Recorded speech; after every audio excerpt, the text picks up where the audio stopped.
Vous m'entendez? Alors, Erev Tov à tous. Ce soir, nous avons un cours de Noir d'Anna Picard sur le sujet de le désordre du Seder Avoda. Ce cours est proposé par Midreshet Yehuda Manitou, qui est en ce moment même en campagne de don, donc vous êtes invité à faire un don. Et voilà, Bechavod de Monsieur Picard, je vous mets tout de suite en vedette et je suis avec vous sur le Zoom. D'accord, très bien. Ok, merci, shalom, shalom, Erev Tov. Bon après-midi pour ceux qui sont un petit peu plus loin dans un autre fuseau horaire. Voici la première partie de la présentation. Je dis la première partie parce que j'aurais peut-être besoin en cours de route de faire appel à une autre présentation. Voilà. Bon. Vous voyez mon écran? Très bien. Alors, le sujet est effectivement le désordre apparent du Seder Avoda. Quand on le dit en hébreu, le jeu de mots est plus fort puisque c'est I a Seder shel Seder Avoda. Seder Avoda, le mot Seder veut dire ordre, et on connaît bien ça par le Seder de Pessah. Il y a un ordre dans ce que l'on fait, un Seder de Rosh Hashanah, Bezrat Hashem dans 8-10 jours. Et Seder Avoda, c'est le travail, c'est le service divin accompli par le Kohen Agadol au temple le jour de Yom Kippour, et il y a un ordre extrêmement précis. Pas très facile de trouver l'ordre qu'il y a. En tout cas, si on lit les versets dans Parashat Acharemot et si on lit la Mishnah dans Maseret Yoma, on ne voit pas exactement le parallélisme. Il y a des choses qui sont en plus dans la Mishnah qui ne sont pas dans le Seder d'Acharemot. Il faut aussi comprendre pourquoi Acharemot parle de Yom Kippour, ce qui n'est pas non plus évident. Mais on va voir que ce qui se passe à Yom Kippour avec le Kohen Gadol ne donne pas forcément, a priori, une impression de quelque chose d'extrêmement ordonné. Ceci est une image du modèle du Beth Amikdash qui est au Machon Amikdash.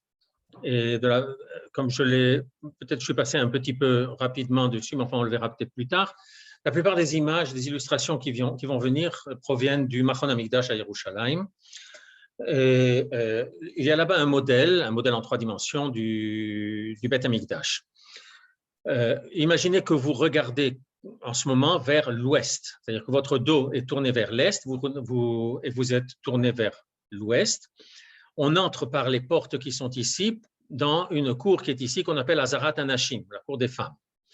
Il y a ici 15 marches sur lesquelles à certaines occasions se trouvent les Lévi'im qui chantent les 15 Shir HaMa'alot, cantiques des degrés. Les portes qui sont ici sont ce qu'on appelle Sha'arei Nikanor. Il est mentionné dans la Gemara qu'il y a eu des miracles avec ces portes-là. Et derrière, la partie que l'on ne voit pas bien maintenant pour des raisons de perspective, il y a ce qui s'appelle Azarat Israël, l'endroit où les Juifs qui ne sont pas des Kohanim peuvent arriver et participer ou regarder le service qui se fait dans ce qu'on appelle Ha-Azara, l'endroit Azarat HaKohanim, l'endroit où les Kohanim accomplissent l'essentiel de leur service. On peut monter par quelques marches et il y a ce qui s'appelle Ben HaUlam la Misbeach. Misbeach, c'est l'autel à U. Et là, c'est l'entrée du Ulam, de la partie Kodesh, la partie construite avec un toit. Et on va voir un petit peu ce qui se passe là-bas à l'intérieur. C'est là-bas qu'il y a la partie qu'on appellerait le Saint et la partie qu'on appelle le Saint des Saints. Pour vous donner une impression un peu de dimension, regardez un peu cette image-là. Là, on se retrouve dans Azarat HaKohanim. Ce que vous avez sur le côté gauche, là, c'est ce qu'on appelle Amizbeach HaChitzon, l'autel extérieur, ou Amizbach HaNechoshet. Il était couvert de plaques de cuivre, ou Mizbach HaOla, l'autel sur lequel on apporte les holocaustes. Il y a dessus plusieurs, ce qu'on appelle Ma'arachot, plusieurs bûchers, sur lesquels l'un d'entre eux, on fait brûler les parties des animaux qui ont été sacrifiés, l'autre peut être en attente si on a besoin de bois. Et là, ce que vous voyez, c'est des Kohanim qui sont sur l'autel, en haut, en train de s'occuper justement de la combustion des parties qui doivent être brûlées. Je ne vais pas vous détailler l'ensemble des parties de l'autel, ce n'est pas notre propos ce soir. L'essentiel, c'est qu'on voit où il est et ce que l'on y fait. Ce que vous ne voyez pas, c'est par où on monte. Sur la droite de l'image, on est tourné vers le nord. Sur la gauche de l'image, on est tourné vers le sud. Et la rampe pour monter sur l'autel est au sud. Là, ce sont les marches avec Ben Haoulam et la Misbéach, les deux grandes colonnes qui sont là, et on rentre là dans la partie Kodesh, qui est la partie que l'on voit ici, qui est une partie extrêmement haute, plus haute vers devant que vers derrière.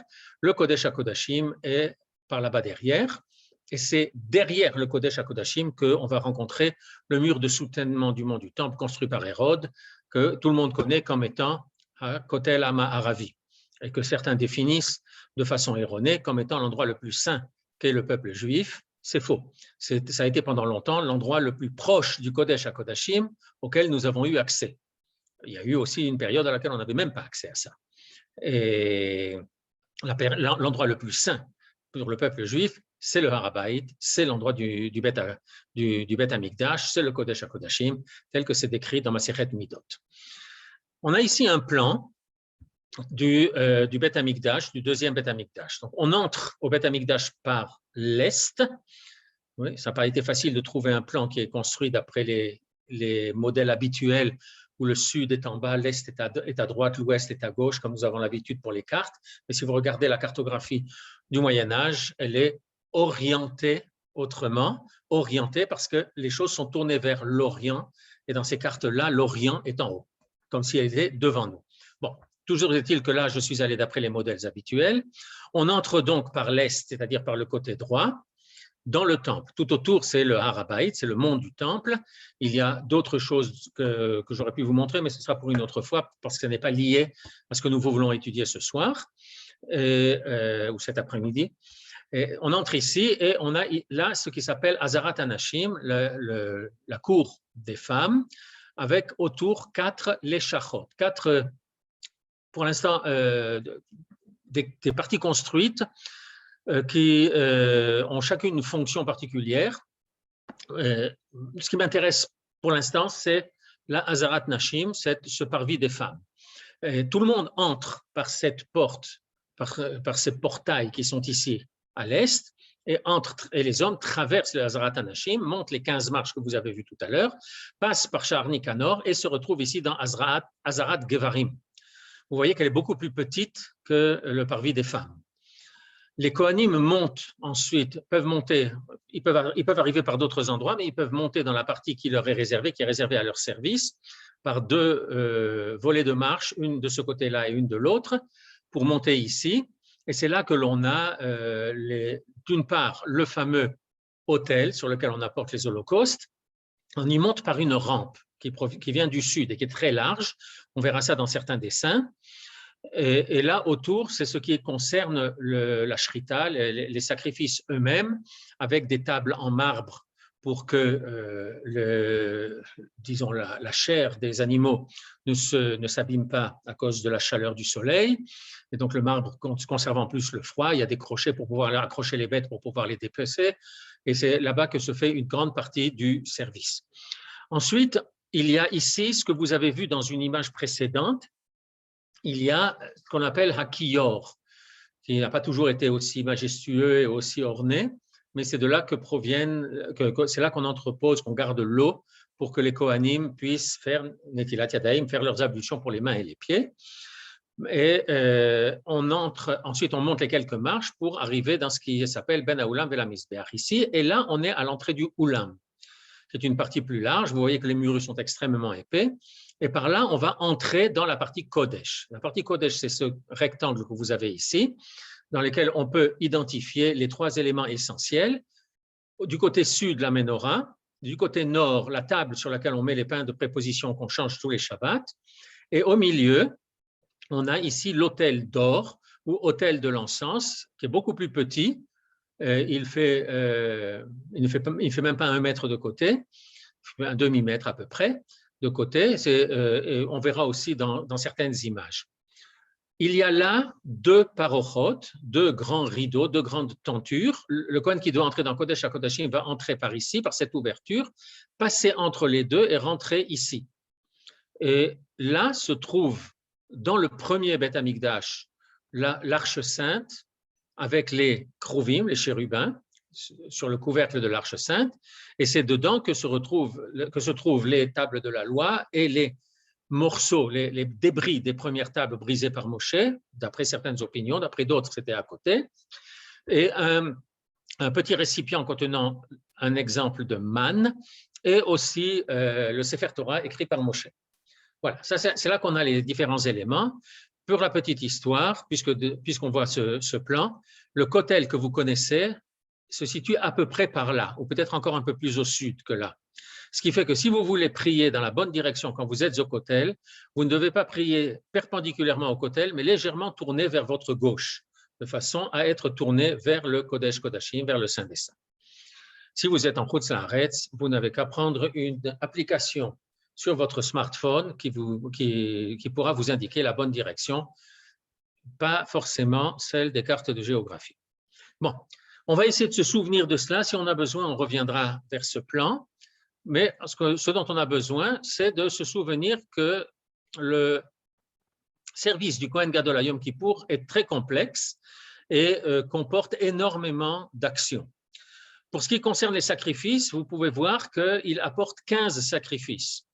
Un taureau qu'il apporte en son nom de Kohen Gadol, et sur lequel il va dire un vidouille, et pour lui et pour les Kohanim et pour la famille.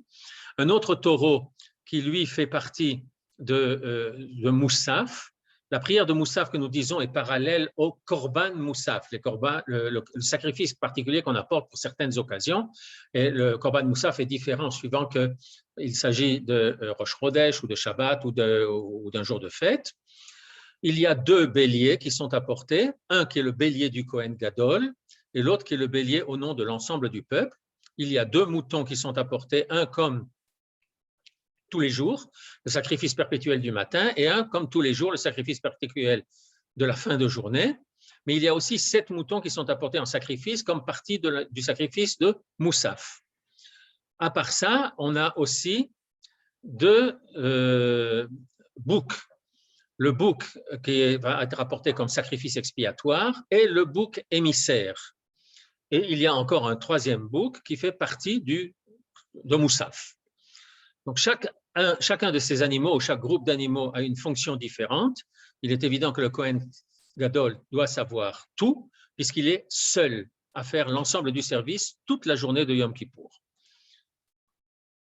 Ce que l'on a ici comme texte, et on ne va pas pouvoir tout lire, mais c'est juste pour vous raccrocher à quelque chose que vous allez lire ou que vous allez entendre, probablement les deux, pendant Moussaf de Yom Kippour. Si nous n'avons pas la chance de pouvoir être au Beth Amikdash, alors nous serons dans une synagogue, certains seront dehors, et on va lire le Seder HaAvoda.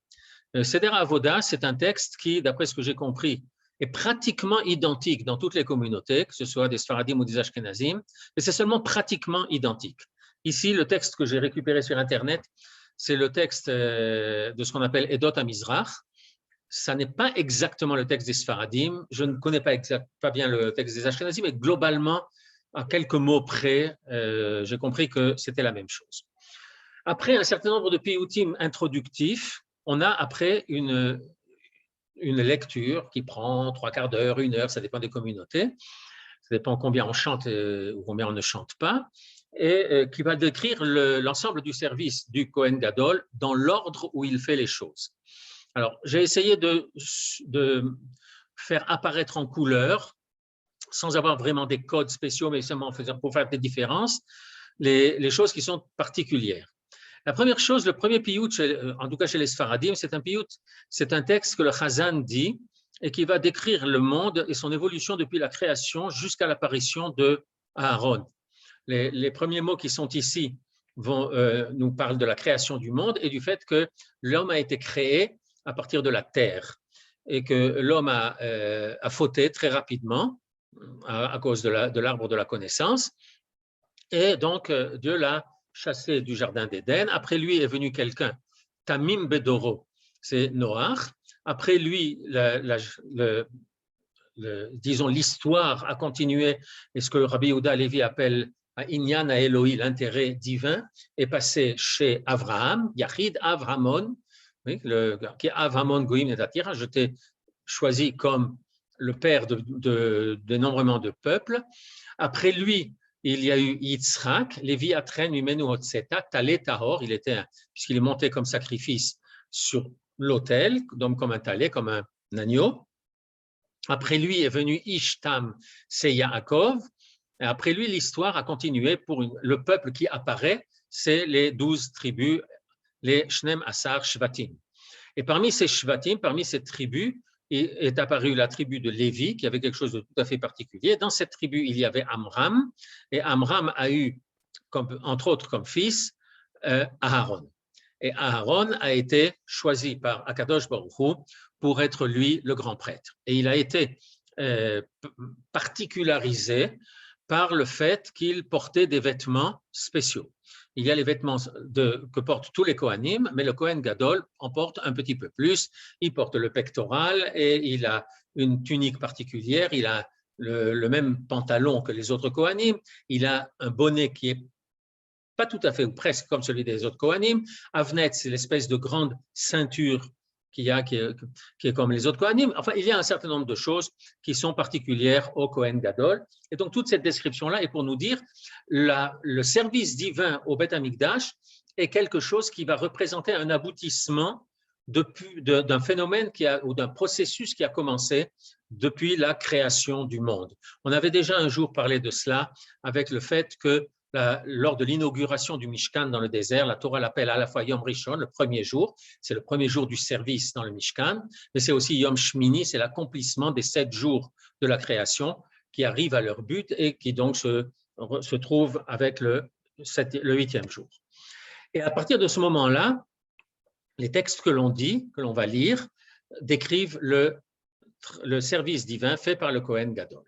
Et une des premières choses qui va devoir être faite, c'est que nous soyons conscients que le Kohen Gadol va changer de vêtements un certain nombre de fois. Et pour cela, je vais passer à une autre Matseget, si j'arrive à vous la montrer. Pour ça, il faut que j'arrive à récupérer. Voilà. Alors, on va vous montrer quelque chose qui est ici. Et une chose qui est tout à fait particulière, c'est le fait que le Kohen va faire son service à Yom Kippour avec 2 sortes de vêtements. Et il y a ce que l'on appelle Bigdei Zahav. C'est ce que vous voyez ici. Ils ne sont pas entièrement en or, mais il y a beaucoup d'or dessus. Ce sont les vêtements que porte le Kohen Gadol tous les jours de l'année quand il fait son service de Kohen Gadol au temple. Et on a ici le pectoral avec les 12 pierres représentant les 12 tribus, avec 2 pierres tout à fait particulières sur les épaules, le tablier qu'il porte ici. Et vous voyez que le couvre-chef qu'il a est différent de celui qu'il va avoir après avec ce qu'on appelle Bigdei Lavan, les vêtements blancs. Il a aussi sur son front, on ne le voit pas bien ici, une espèce de diadème, tzitz, sur lequel est marqué Kodesh Lashem. Une partie des actions qu'il va faire pendant Yom Kippour seront en Bigdei Zahav, mais une partie seront en Bigdei Lavan. Il va changer de vêtements en cours de route et un certain nombre de fois, il va changer de vêtements 5 fois. Et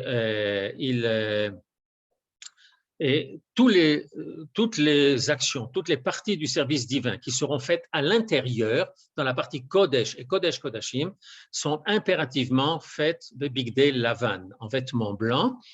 Et cela, d'après certains commentateurs, parce que l'or rappelle le veau d'or et que, comme le jour de Kippour, on cherche à obtenir le pardon d'Akadosh Baruch Hu, ça n'est pas forcément une très bonne idée de rentrer là-bas avec quelque chose qui va rappeler une des fautes les plus graves qui ont été faites.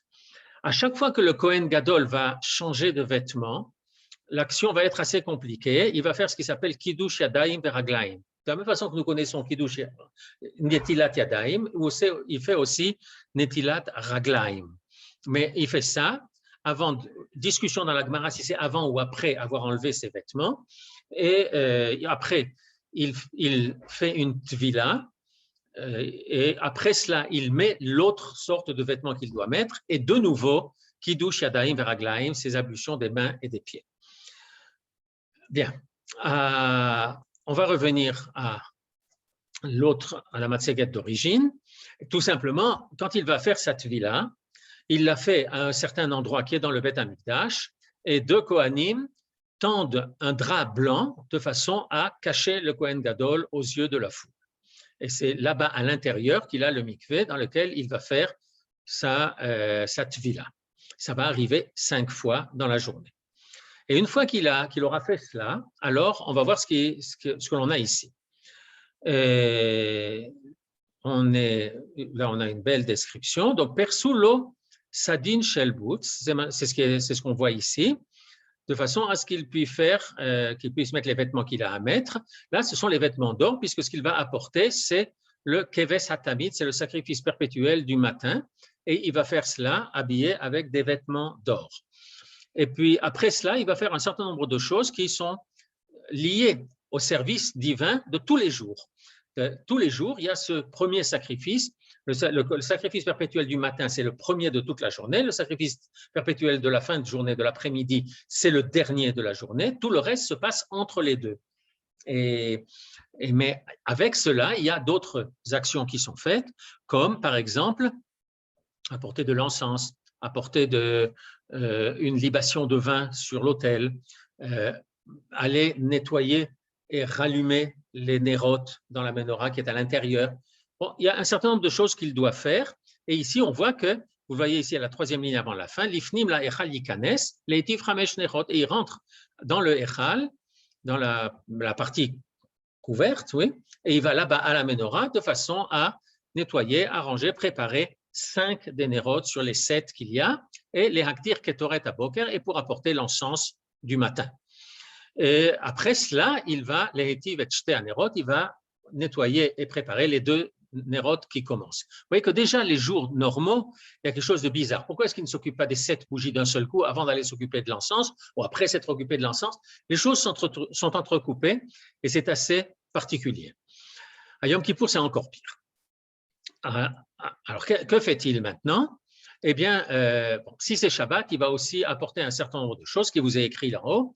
Il va aussi apporter les sacrifices du Korban Moussaf, du sacrifice additionnel pour Shabbat, mais c'est aussi le jour où on change l'echem apanim, les pains de préposition, 12 chalot assez grosses, assez énormes, qu'on pose sur la table, mais en fait on ne les pose pas, on pousse les précédentes avec les nouvelles, de façon à ce qu'il y ait constamment 12 chalot là-bas. Les nouvelles chalot viennent prendre la place et les anciennes chalot sont partagées entre l'équipe de Kohanim qui a servi toute la semaine et l'équipe de Kohanim qui rentre maintenant pour la nouvelle semaine. Ils se partagent les chalot et c'est eux qui vont les manger. Miracle, elles sont aussi fraîches au moment où on les prend que le jour où elles ont été faites. Et quelquefois, il arrive qu'elles aient été faites 10 jours ou 11 jours avant, pas forcément seulement 7 jours. Voilà. Maintenant qu'il a fait tout cela, le Kohen Gadol va aller à Bet Aparva. Bet Aparva, c'est un endroit dans le Bet Amikdash qui se situe quelque part, qu'on peut voir, c'est ici. Je vois qu'il y a des choses qui ont bougé dans mon image. La flèche a un petit peu bougé. C'est une des salles qui sont par là. Et c'est là qu'on a vu que le Kohen Gadol va une nouvelle fois faire une tvila. Donc, une nouvelle fois, on va étendre le drap blanc de façon à ce qu'il puisse rentrer et faire changer de vêtements comme il faut et faire sa tvila comme il faut. Personne ne le regarde. Tout est impeccable et il va pouvoir ressortir. Et en sortant, on a vu qu'il y avait 2 taureaux qui allaient être apportés ce jour-là. Là, il vient vers un taureau qui est le sien. C'est lui qui l'a acheté. Il n'a pas été acheté sur la caisse publique, il est acheté par lui. C'est sur ses propres deniers. Et il va, avec ce taureau, il va faire un premier vidouille. Vous voyez bien que le dessin montre bien que le taureau est tourné l'arrière vers le nord, l'avant vers le sud, mais la tête légèrement tournée vers le Kodesh. Il faut bien que le Kohen se débrouille pour arriver à obtenir ça du taureau. Et il va poser ses mains sur la tête du taureau, appuyer très fortement, parce qu'il va devoir faire un vidouille. Le premier vidouille, la première confession, c'est pour lui et sa famille. Et il va dire Ana Hashem, Chatati, Aviti, Pashati, Lefanecha, Ani ou Beti. Ici, dans ce texte, ils ont écrit Hashem avec les 3 lettres, le Hey, le Shin et le Mem. Ce n'est pas ça qu'il dit. Là, c'est ce qui est écrit, mais ce n'est pas ça qu'il dit. C'est une des fois où le Shem HaMeforash, le nom divin explicite, sort de sa gorge. Et là, il dit Chatati, Aviti, Pashati, il le dit au singulier pour lui-même et pour Ani Ouveti, lui et sa femme. Et il fait son vidouille comme toute personne qui apporte un sacrifice pour expier quelque chose. Simplement, quand quelqu'un apporte, une personne particulière dans l'année apporte un sacrifice d'expiation, il appuie ses mains, il fait son vidouille et tout de suite après, on fait la shrita de cet animal-là. Or, ici, on ne le fait pas. Le Kohen a fait son vidouille sur la tête de ce taureau-là, et puis il le laisse, le taureau, et il s'en va. Évidemment, ils ont entendu déjà 3 fois dans ce vidouille-là le Shem Meforash, et donc chaque fois, ils vont maintenant se prosterner, et suivant les communautés, il y a des gens qui s'inclinent, il y a des gens qui se mettent plus ou moins à genoux, il y a des gens qui se mettent complètement à plat par terre, et en souvenir de ce qu'on faisait au temple. Et vous le voyez là, au moment où il dit le Shem Meforash, les gens se prosternent complètement. Au Bet Amikdash, on se prosterne de tout le long sur les dalles du Bet Amikdash. Pisouk Yadayim Beraglaim, vous voyez que les gens ont les mains écartées et les jambes écartées. C'est une façon de dire nous ne sommes rien et nous nous fondons dans la terre, nous ne volons pas plus que ça. Bien, le Kohen a fait ça. Et il va passer maintenant à la suite. Que va-t-il faire? Eh bien, tout simplement, il va sortir. Il était ici, avec son taureau. Oui, le taureau avait l'arrière par là, l'avant par ici et la tête tournée vers l'ouest. Et le Kohen va le laisser maintenant et il va sortir et aller vers Ezrat Nashim. Il va franchir Sha'ar Nikanor, les portails de Nikanor. Et là-bas, le Kohen va tout simplement faire un tirage au sort. Il va prendre une boîte dans laquelle il y a deux espèces de gros jetons. Et sur l'un est marqué l'Hachem, sur l'autre est marqué la Azazel, et avec deux boucs, parfaitement identiques, dans l'âge, dans le poids, dans le poil, dans tout, parfaitement identiques, et il va y avoir un tirage au sort. L'un d'eux va être sacrifié pour Akadosh Baruch Hu, et l'autre va être expédié chez Azazel. Et le Kohen, donc, sort maintenant et fait ce tirage au sort. Vous remarquez qu'il n'a pas fini ce qu'il fallait faire avec le taureau, il est allé faire autre chose. Il fait ce tirage au sort et donc on se décide à ce moment-là lequel des deux sera pour Akadosh Baruch Hu, sacrifié dans le temple, et lequel des deux sera expédié hors du temple vers Azazel. C'est pas très loin, Azazel, en tout cas pas très loin de chez moi, c'est pas loin de Ma'ale Adumim. Et alors l'un des deux boucs va être choisi comme ça. Qu'est-ce qu'on va faire? Vous croyez que maintenant on va sacrifier le bouc pour Akadosh Baruch Hu et envoyer l'autre à Azazel? Pas du tout, ça va attendre. Mais le Kohen va quand même faire un autre vidouille et il revient. Ou balo etzel paro, j'ai raté quelque chose, j'ai touché à ce qu'il fallait pas. Voilà. Ou balo trila et il va revenir. Il va revenir de nouveau, il va devenir une deuxième fois vers son taureau. Et il va faire un deuxième vidouille, de nouveau remettre les mains sur la tête du taureau, vous avez ça en bas à gauche, et va faire un deuxième vidouille, cette fois-ci pour lui, sa famille et tous les Kohanim. D'ailleurs, la majeure partie des offrandes et des choses qui se font au Bet Amikdash sont liées à profanation du Mikdash et sont liées aux Kohanim.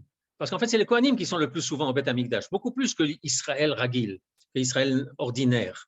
Et donc, eux sont plus à même, peut-être, de transgresser quelque chose.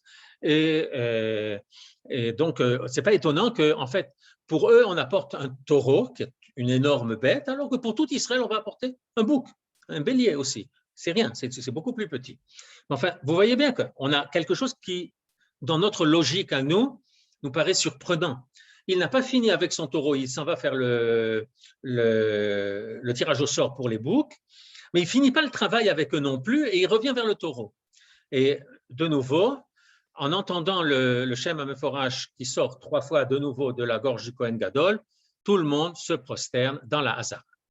Une fois que le Kohen a fait ça, eh bien, il va se dépêcher de faire quoi? Eh bien, il va se dépêcher d'apporter un sacrifice expiatoire pour lui et un sacrifice expiatoire pour le peuple. Ce sont les béliers que l'on a vus tout à l'heure.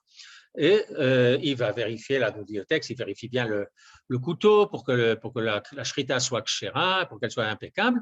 Et en fait, ce qu'il va faire, il va faire shachat paro, rov shnaim. Il va maintenant sacrifier le taureau. Sur rov shnaim, parce qu'il faut que ce soit l'essentiel de la majeure partie de la trachée artère et de l'œsophage qui a été tranché. Et on va recevoir le sang. On reçoit le sang, mais le sang, il n'en fait rien. En réalité, dans tous les sacrifices, l'aboutissement du processus, c'est lorsque l'on verse ou que l'on asperge le sang sur l'autel. Or là, il ne va pas le faire. Tout simplement, il va recueillir le sang dans un ustensile spécial et le remettre entre les mains d'un autre Kohen qui va s'occuper de le remuer tout le temps pour que le sang ne coagule pas. Et le Kohen Gadol s'en va faire autre chose. Et il va… alors, qu'est-ce qu'il va faire? Eh bien, il va aller s'occuper de prendre la Ketoret, l'encens. Il va prendre de l'encens qui a été préparé exprès pour Yom Kippour, plus fin encore que l'encens qui est apporté tous les jours. Et le texte là nous décrit comment il va prendre l'encens qui est préparé pour cela, mais il doit aussi prendre des braises depuis l'autel. Et les braises, il va les prendre sur une espèce de pelle en or, l'encens à part. Avec ça, il va devoir rentrer. Et il va rentrer et il va rentrer dans le Kodesh HaKodashim, dans le Saint des Saints. On va revenir au plan qu'on avait. Donc, le Kohen a donc été là avec le taureau, il est sorti pour faire son tirage au sort, il est revenu vers le taureau, a fait la shrita, puis il revient ici pour pouvoir prendre des braises, et il prend l'encens là où quelqu'un le lui a préparé, puis il va rentrer ici pour pouvoir entrer là, dans le Kodesh HaKodashim, et il va y passer, oui, entre-temps, j'ai chanté complètement le fait qu'il était venu s'occuper des pains, si c'était Shabbat, des pains de préposition, et si c'était n'importe quel autre jour, de toute façon, il devait s'occuper aussi de la menorah. Et vous voyez que même moi, je ne m'en sors pas dans le non-ordre des choses. Et bon, avec les braises sur cette espèce de pelle, Martha, et l'encens, il va passer là, entre les deux rideaux, mais il ne va pas passer droit comme ça, parce qu'on ne tourne pas le dos au Kodesh Kodashim. De la même façon, les Havdil, malgré tout, le Beth Knesset qu'on a, c'est un petit Mikdash, beaucoup de respect, ce n'est pas le Kodesh Kodashim, on ne tourne pas le dos au Echal et on en sort à reculons avec la face au Echal. Bon, il va rentrer comme ça. Et là, dans le premier Beth Amikdash, et Bezrat Hashem dans le troisième, il y a là l'arche d'alliance et c'est là qu'il va apporter l'encens. Revenons en avant, il va apporter l'encens et il va se retrouver dans le Kodesh Kodashim. Vous voyez que là, la parochet est derrière lui, il se met entre les deux padé Aaron, les deux grandes, je ne sais pas comment appeler ça, les deux grands bâtons qui servent à porter le Aaron, il se met là et entre les deux padé Aaron, il apporte l'encens et il va attendre là que l'ensemble du Kodesh Kodashim se remplisse de fumée. Et il va, à un certain moment, oui, il va aussi faire une aspersion. Mais pour ça, il va devoir ressortir. Il va devoir ressortir pour aller chercher le sang de l'animal qui a été sacrifié et pour pouvoir revenir et avec ça faire des aspersions. Il va en faire plusieurs. Au total, il va faire 43 aspersions au long de la journée. Et là, entre les badés à Aaron, avec le sang du taureau, il va faire des aspersions. Des Kachaya Moné, c'est comme ça qu'il va compter, oui, Achat, Achat, Ve'achat, Achat, Ushtaim, Achat, Ve'shalosh. Juste entre parenthèses, je vous dis, c'est tout simplement parce qu'il va en faire, il y en a une vers en haut pour appeler la Shrina. Et en lui disant, maintenant je t'appelle et je veux que tu viennes. Et les 7 vers en bas, c'est une façon de faire descendre la Shrina depuis le 7e siècle jusque vers nous. C'est pour ça que c'est toujours par 1 vers en haut et 7 vers en bas parce qu'on appelle la Shrina pour revenir. C'est pour ça qu'à la fin du Yom Kippour, on va dire 7 fois Hachem ou Elohim, c'est pour la raccompagner aussi, pour qu'elle puisse remonter. Vous voyez bien qu'il a dû rentrer, ressortir, re-rentrer. Les gens qui pensent que le Kohen Gadol rentre au Kodesh HaKodashim une fois par an, c'est pas vrai, il rentre 5 fois le même jour. Et il va faire donc ces aspersions. Et puis il va ressortir. Il va ressortir et faire des aspersions de sang sur la parochet. Avec quel sang? Avec le sang d'un bélier qu'il aura sacrifié entre-temps. Et de nouveau, ça va être 1 vers en haut et 7 vers en bas. Et regardez la position des mains. C'est velo mitkaven lo lemala velo lemata ela kematzli, c'est-à-dire qu'il ne fait pas un effort particulier, il met la main dans la position qu'il faut. Et avec la main comme ça asperge vers en haut. Et avec la main comme ça asperge vers en bas. Pour la petite histoire, il y a une discussion dans Masechet Yoma pour savoir si c'est vraiment comme ça, pas comme ça, ou comment est la parochet. Et un des Chachamim dit, c'est comme ça, j'ai vu la parochet avec les taches de sang, où cela? Au Vatican. Ils ont tout embarqué. Et Donc, on attend encore. On ne pourra pas utiliser celle qui est là-bas, mais ce serait déjà pas mal qu'ils nous la rendent. Restitution. Et donc, après cela, en fait, même avec le sang des animaux, c'est très complexe parce qu'il doit faire des aspersions à l'intérieur avec le sang du taureau, puis il sort, il fait une aspersion avec le sang du bélier sur la parochette et une avec le sang du taureau sur la parochette, et puis une avec le sang du bélier à l'intérieur, et puis après il ressort, il va mélanger les deux et faire une aspersion sur l'autel d'or.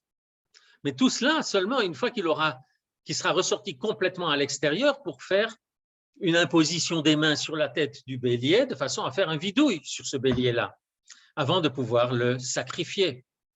Et c'est cela qu'on voit une fois qu'il aura été. Mais après, ce bélier-là va être envoyé, je me suis trompé là en vous disant que c'est sur le bélier qui va être sacrifié, mais c'est sur le bélier qui va être expédié. Sur le bouc, pardon, pas le bélier, le bouc, sur le bouc émissaire. Et alors, on va l'envoyer.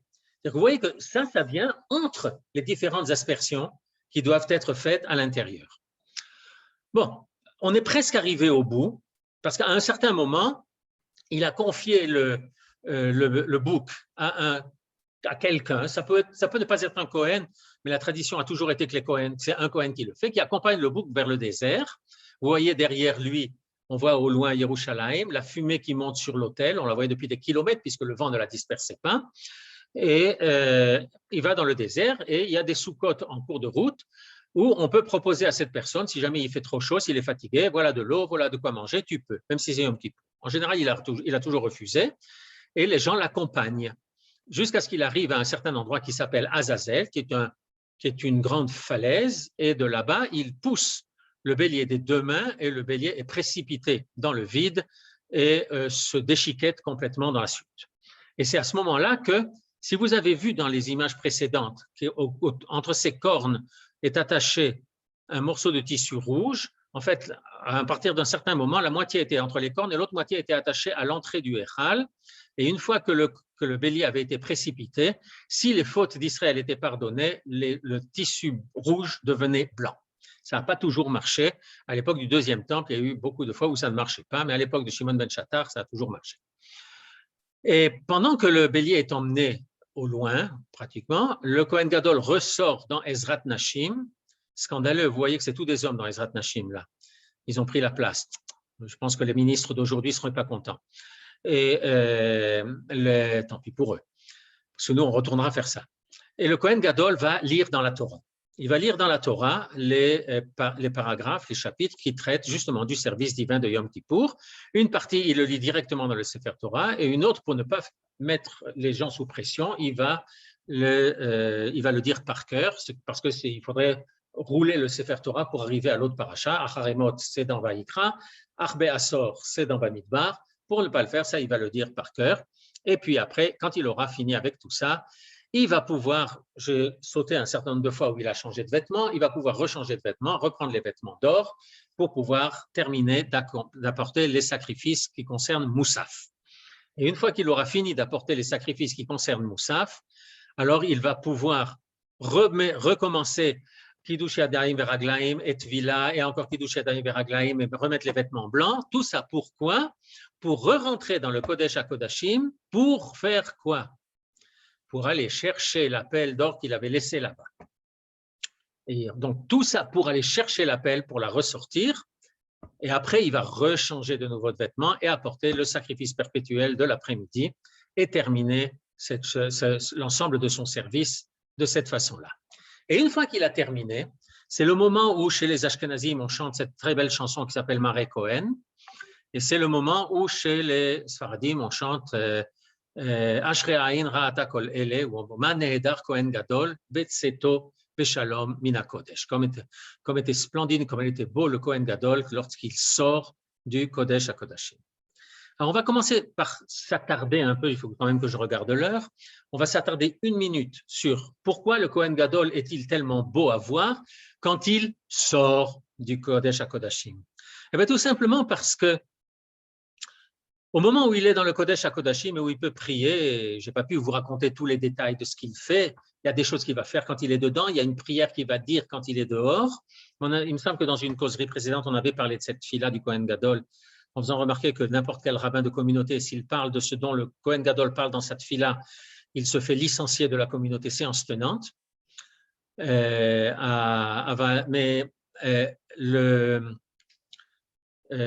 le Kohen Gadol se retrouve dans le Kodesh HaKodashim et la Torah nous dit Vechol Adam lo yiyeh be'ohel moed be'ohel HaKodesh hatseto. Et il n'y aura aucun homme, on devrait traduire aucun être humain dans le Kodesh Kodashim quand le Kohen Gadol est là-bas. On a un problème avec ce verset parce que jusqu'à plus ample informé, le Kohen Gadol c'est un être humain. Or, il semble qu'en réalité, au moment où il est dans le Kodesh Kodashim, il ne l'est déjà pratiquement plus. Il est monté tellement haut, et vous connaissez la chanson Amar Rabbi Ishmael ben Elisha, c'est dans Baseret Brachot, que Rabbi Ishmael ben Elisha, qui a été Kohen Gadol de longues années, a dit une fois il m'est arrivé d'être dans le Kodesh Kodashim, et j'ai vu, et il a vu, ça nous était pareil, à Katriel, Hashem Tsebaot, il a vu quelque chose d'extrêmement complexe, et il a eu un dialogue. Et même la Shrina lui a demandé « bénis-moi ». Et alors la tfila qu'a dit Rabbi Ishmael ben Elisha, ce n'est pas un homme ordinaire qui fait ça, et probablement le Kohen Gadol, il n'a pas envie de ressortir. Il est arrivé à un tel degré, il est arrivé à un tel état qu'il n'a aucune envie de ressortir. Or, nous avons besoin de lui. Et donc, pour nous, c'est très important qu'il ressorte. Uman nehedar Kohen Gadol betseto. Le Kohen Gadol, c'est extraordinaire quand il sort, puisqu'il accepte de ne pas rester là-bas, de ne pas rester dans les mondes supérieurs, et il accepte de revenir vers nous. Bien, si je vous ai donné l'impression que l'ordre est assez complexe au point que ça nous semble être un sacré désordre, eh bien, cette impression est assez correcte. Et malgré tout, dans ce désordre-là, il y a en réalité un ordre extrêmement important. Pour essayer de le comprendre, je vais faire un saut, non pas dans Masechet Yoma qui est entièrement consacré à Yom Kippour, mais dans Masechet Yoma, dont la première page est consacrée à autre chose. Alors, ceux qui ont étudié le Daf Yomi dans ce Marzor, il n'y a pas longtemps, il y a 2-3 mois, on a étudié le début de Masechet Yoma, et la première chose que fait la Gemara, c'est de nous comparer ce qui se passe avec le Kohen Gadol avant Yom Kippour, que 7 jours avant Yom Kippour, on prend le Kohen Gadol et on l'emmène dans une certaine lishka, un certain endroit sur la Rabaï, dans le Bet Amikdash, et il y reste 7 jours avant Yom Kippour et autres, et on compare ça avec les 7 jours pour lesquels on prend le Kohen qui va s'occuper de faire le service de la vache rousse. C'est une discussion qui semble technique, mais qui en réalité recouvre quelque chose de beaucoup plus profond. La vache rousse est en fait pas sacrifiée, ça n'est pas un sacrifice, mais elle est abattue, on en fait la shrita, on la porte sur Har HaMishra, sur le mont, aujourd'hui on appelle ça Har HaZeitim, et ça doit être un endroit qui est exactement en face du Bet Amikdash. Je vous ai montré un plan du Bet Amikdash, mais vous ne l'avez pas bien vu en relief. En fait, d'est en ouest, on monte constamment. On monte vers le Har HaBayit, on monte quelques marches pour entrer dans la Hazarat Nashim, on monte des marches pour entrer dans Hazarat Israël, on monte des marches pour entrer dans Hazarat Kohanim, on monte des marches pour entrer dans le Oulam, et ce qui fait que le mur qui est de ce côté-là, du côté est, est suffisamment bas pour que le Kohen qui fait la shrita de la para adouma, de la vache rousse, de là où il est, puisse voir jusqu'au Kodesh HaKodashim. Pourquoi c'est si important? Eh bien, parce qu'il faut comprendre qu'à Yom Kippour, il y a quelque chose qui est fait pour arranger des problèmes de chet, d'infraction, en français on appelle ça péché, et pour régler des problèmes dus à de l'impureté, des cas où on est rentré au Bet Amikdash en situation d'impureté, où on a rendu impur quelque chose du Bet Amikdash. Or, tout ça c'est en fait quelque chose qui se passe à l'extérieur.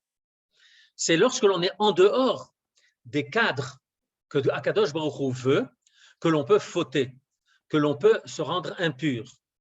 Et donc la vache rousse qui est là pour permettre de purifier celui qui s'est rendu impur par le contact avec un mort, ça se fait à l'extérieur.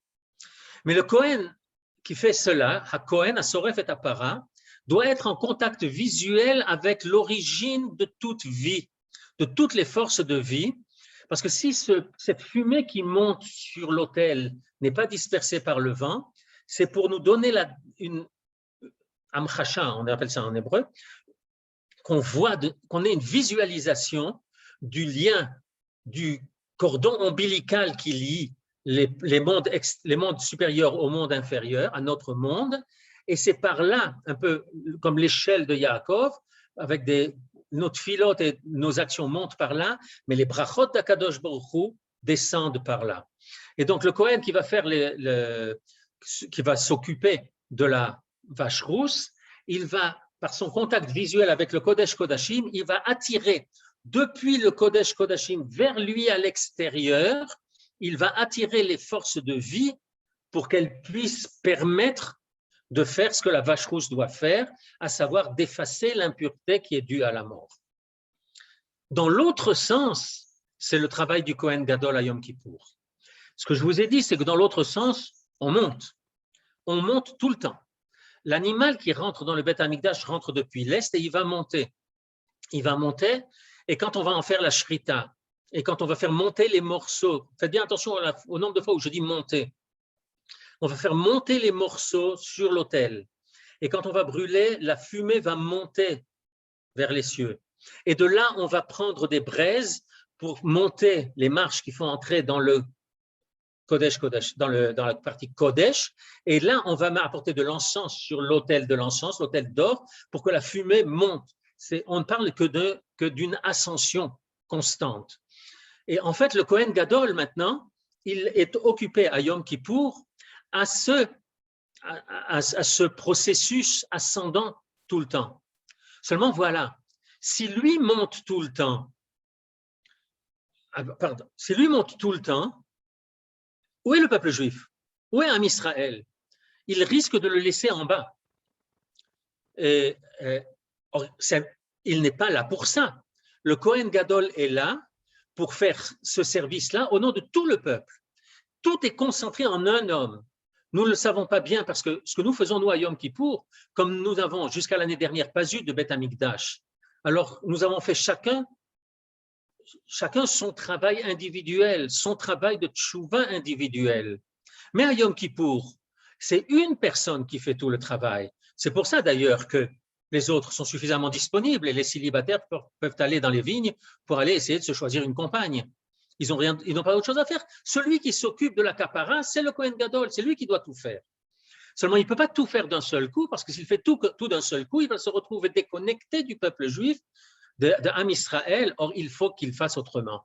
Alors, ce que va faire le Kohen Gadol, il va faire un petit pas et tirer Am Israël derrière lui. Et il va encore monter un petit peu et tirer Am Israël derrière lui. Et il va encore monter un petit peu et tirer Am Israël derrière lui. Peut-être c'est pour ça qu'il entre et il sort, il entre et il sort. Il entre pour monter et tirer, mais après il ressort pour venez encore avec moi. Et c'est comme ça que petit à petit, lui va monter et Am Israël va monter. Et quand enfin on arrive au bout du processus, la chose centrale de la journée va pouvoir être faite. Le service qui doit être fait dans le Kodesh HaKodashim et l'expédition du bouc émissaire. C'est seulement une fois qu'Am Israël a suffisamment monté que l'on peut faire ce genre de choses-là. Et le Kohen Gadol fait tout monter petit à petit. Simplement, quelquefois, le résultat est extrêmement positif. Quelquefois, il est un petit peu plus brouillé. C'est pour ça que Rabbi Ishmael ben Elisha a bien dit une fois, je suis entré pour apporter l'encens à l'intérieur, dans le Kodesh Kodashim. Et ce que j'entends, moi, c'est une fois. C'est-à-dire que ça n'arrive pas chaque fois. Ce n'est pas toujours le cas. Et il y a eu des Kohanim Gdolim qui n'ont pas fait le service comme il fallait. On sait que, par exemple, il y a une marloquette entre les Tzdukim et les Perushim. Les Perushim, je ne préfère pas traduire parce que les chrétiens ont donné au mot pharisien une connotation tellement négative que ceux qui ont grandi en culture française ont gardé ça avec eux. Les Perushim, nous sommes tous leurs descendants et nous vivons de leur Torah. Et ils disent que le Kohen Gadol doit entrer avec dans une main la pelle avec les braises et dans l'autre l'encens, et il met l'encens sur les braises dans le Kodesh Kodashim, et les Sadducéens, eux, disaient qu'il fallait le mettre dehors et puis après rentrer. Et une fois, il y avait un Kohen Gadol dans le deuxième temple qui était un Sadducéen et qui s'est enorgueilli, disons, auprès de son père quand il est ressorti en disant « j'ai fait comme nous pensons ». C'est-à-dire que j'ai fait les choses dehors et après je suis rentré. Et son père lui a dit, mais comment as-tu osé faire ça? Tu sais bien que nous craignons les pharisiens, les pérouchim. Malgré tout, il savait qu'il y avait un risque. D'ailleurs, au deuxième Beth Amikdash, le Beth Amikdash a fonctionné 200 ans et il y a eu 220 Kohanim Gdolim. C'est-à-dire qu'il y en a qui n'ont pas tenu longtemps, justement parce qu'ils étaient tzdukim. Alors, c'est là qu'on a une façon de voir pourquoi il y a cet apparent désordre qui n'en est pas un. Mais une autre façon de voir, ça peut être la façon suivante. En symétrique de ce qui se passe avec la para Adouma, et ce que je vais vous dire, c'est le pérouge du Rav Cherki, en symétrique avec ce qui se fait avec la para Adouma, où la para Adouma se fait à l'extérieur, mais on va chercher à l'intérieur dans le Kodesh HaKodashim, et de là, le Kohen va prendre ce qui provient depuis les sources de toute vie pour aller régler le problème de l'impureté due à la mort. Le Kohen Gadol, lui, ce qu'il fait, c'est qu'il est là pour faire ce qu'il faut pour obtenir le pardon divin pour les fautes et pour les impuretés. Mais les fautes et les impuretés, c'est à l'extérieur. Et donc, il est en train de prendre les choses qui sont à l'extérieur et petit à petit, il les fait rentrer. Et avec mes mots à moi, petit à petit, il fait ce nettoyage des impuretés jusqu'à ce que l'ensemble de son service puisse pénétrer dans le Kodesh Kodashim. Alors, en fait, c'est un ordre extrêmement précis, c'est un ordre qui a un but bien précis, et on est très loin de cette apparence de désordre dont on a eu l'impression au début. Et ce service divin du Kohen Gadol, c'est quelque chose qui est tellement complexe et tellement important qu'on comprend pourquoi on va sortir le Kohen Gadol de chez lui 7 jours avant, et pendant 7 jours, on va lui faire des révisions, lui réapprendre ou lui apprendre à faire ce qu'il doit faire, jusque, vous avez compris, faire passer devant lui des animaux pour qu'il ait l'habitude, qu'il voit bien comment les animaux sont faits, parce que le Kohen Gadol n'est pas obligé de sacrifier quoi que ce soit tout au courant de l'année.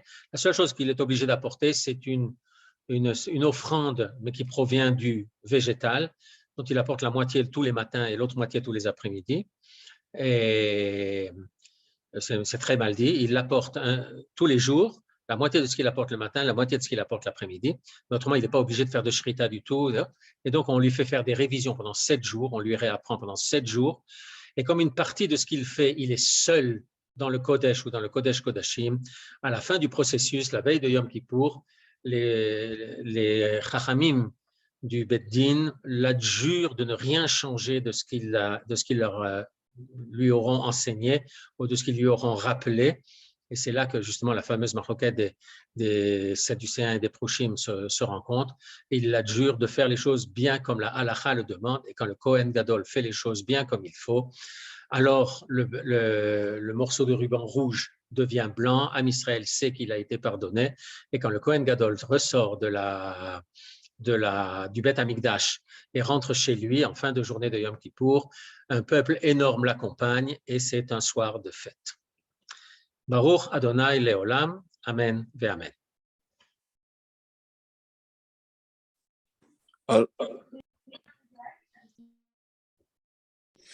Vous avez fini, alors là je vais demander à tout le monde, enfin, toutes les personnes pourront activer leur micro s'ils ont quelques questions à poser. Donc 2 minutes. Hop.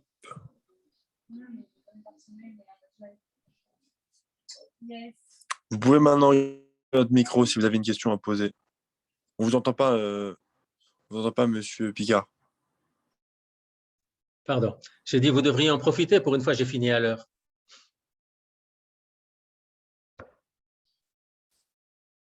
Non? Pas de questions?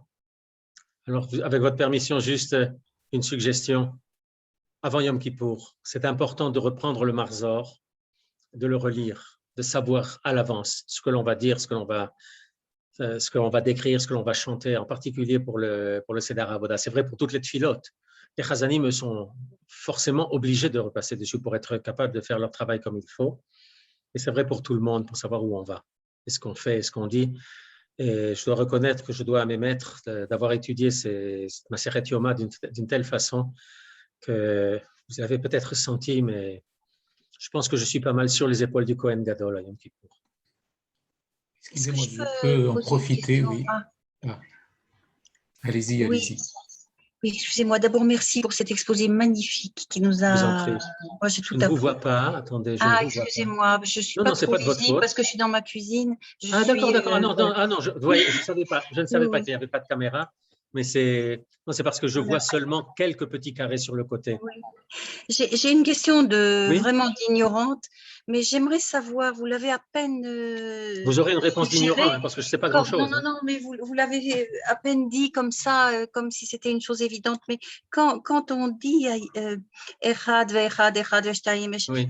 j'ai jamais su ce que c'était, ça paraît magique et pour moi, Non, non, c'est c'est pas de la magie. Il n'y a mystérieux. pas de magie chez nous. Oui, Il n'y a oui, pas de non, magie. mais ça paraît. Et tout simplement, le Kohen va appeler la Shrina. Il va appeler la présence divine. Alors, la première goutte est expédiée vers le haut. C'est une goutte d'appel. En disant, je t'appelle, je veux que tu viennes. Et alors, Echad, Echad ve'echad. Il a fait descendre depuis le 7e ciel au 6e. Echad ou Shtaim du 6e au 5e. Et ensuite, du 5e au 4e, et ainsi de suite, on attire la Shrina. La Shrina est avec nous à Yom Kippur. Elle est présente, elle est là. Et elle est dans le Beth Amikdash. Et c'est ça ce que fait le Kohen Gadol avec ces aspersions-là. Et c'est pour ça que c'est toujours comme ça, Echad lemala, Veshiva lemata. Excusez-moi, Wow. je voulais vous demander Oui. s'il revient souvent, il ressort du Saint des Saints, c'est aussi pour dire au peuple, ne croyez pas que vous êtes déresponsabilisés, c'est-à-dire il n'y a que moi qui suis en cause. Peut-être, mais en réalité, faites bien attention, il n'y a que lui qui fait quoi que ce soit. Nous n'avons aucune obligation de quoi que ce soit. Probablement, il y a des gens qui vont se retrouver. Dans 10 jours, on aura Bezat Hashem à Beth Amikdash et le Kohen Gadol va faire le service. Si vous avez envie d'aller à la synagogue, vous irez. Si vous n'avez pas envie d'y aller, vous n'irez pas. Si vous avez envie d'aller regarder ce qu'il fait, vous allez au Beth Amikdash. Mais vous avez vu qu'il se déplace à 36 endroits et la Mishnah nous dit, celui qui le voit faire son vidouille sur les animaux, il ne le voit pas lire dans la Torah. Et parce qu'on ne peut pas être à tous les endroits, de toute façon il y a tellement de foule qu'on ne peut pas passer. Et en réalité, il y a beaucoup de choses pour lesquelles Yom Kippour amène le pardon, même si on n'a pas fait de tchouva. C'est décrit en détail dans Masechet Yoma et après par le Rambam. C'est surprenant, mais bon, pour les fautes entre guillemets légères, c'est comme ça. Pour les fautes lourdes, celles qui entraînent karet ou une peine de mort, non. Mais pour les fautes relativement légères, même si quelqu'un n'a pas fait de tchouva. C'est incroyable. Enfin bon, si j'ai un conseil à nous donner à tous, et je suis dedans aussi, ça vaut la peine de faire tchouva. Mais maintenant, ce que vous me dites avec la question de responsabilité, indépendamment de ça, parce que moi je ne l'aurais pas lié à ça, mais notre responsabilité en réalité, elle est infinie. Et de ce côté-là, vous avez parfaitement raison. Merci. Merci, c'était magnifique. Et puis, bon, pas simple. Non, non. Question qui a un très, très léger rapport. L'allumage de la menorah Oui. se faisait de où à où? Je vous donne l'origine de ma question. C'est une discussion très longue dans la Gemara. Ça commence par comment était la menorah. Si, je vais essayer de vous montrer quelque chose, si je le trouve.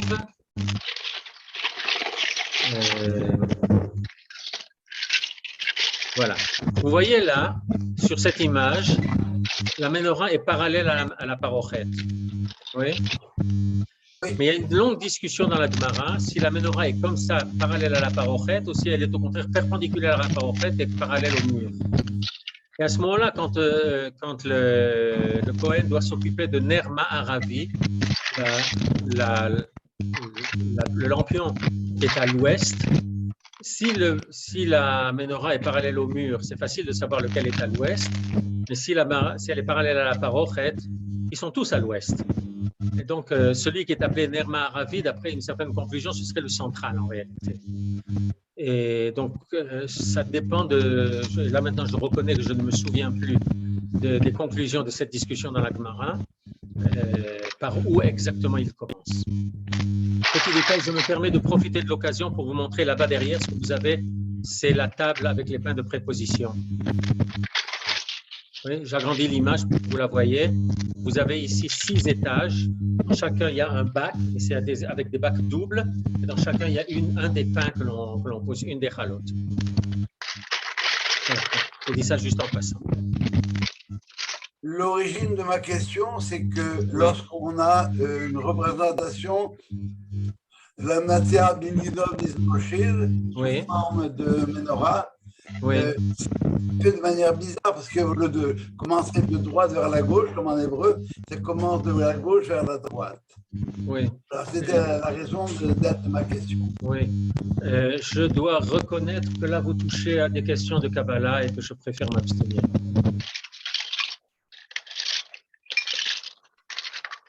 Merci. תודה רבה. שנה טובה לכולם. Shana Tova, Ktiva Vechatima Tova, et plus que tout, Briout. תודה רבה. Merci beaucoup. Kadosh Baruch Hu est en train de faire de l'ordre dans le monde. Le prix à payer est assez élevé. Il faut prier pour qu'il ne le soit pas plus. Et faisons-nous vacciner.